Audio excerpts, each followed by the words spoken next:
আইপিএলের মিনি নিলামে Chennai super Kings ও royal Challengers বেঙ্গালুরের মাঝে তুমুল লড়াই মুস্তাফিজুর রহমানকে নিয়ে। ভিত্তিমূল্য 2 কোটি রুপির মুস্তাফিজ আছেন মিনি নিলামে 2 কোটি রুপির মুস্তাফিজুর রহমানের দাম উঠল আকাশচুম্বী।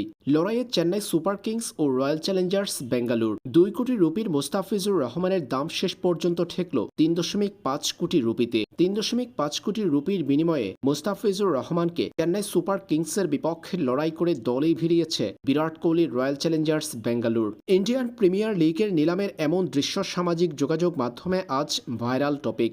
মূলত এই দৃশ্য রবিচন্দ্র অশ্বিনের ইউটিউব চ্যানেলের মক নিলামের। এর আগের আইপিএলের নিলামের আগেও এমন মক নিলামের আয়োজন করেছিল অশ্বিন। এবার মিনি নিলামের আগে ভারতীয় এই কিংবদন্তি নিজের ইউটিউব চ্যানেলে আইপিএলের মক নিলাম আয়োজন করেন। সেখানে ভিত্তিমূল্য 2 কোটি রুপির মুস্তাফিজকে দলে ভিড়াতে 3.5 কোটি রুপি গুনতে হয়েছে রয়্যাল চ্যালেঞ্জার্স বেঙ্গালুরের। চেন্নাই সুপার কিংসের সাথে লড়াই করে ফিজকে দলে নিয়েছে বেঙ্গালুর।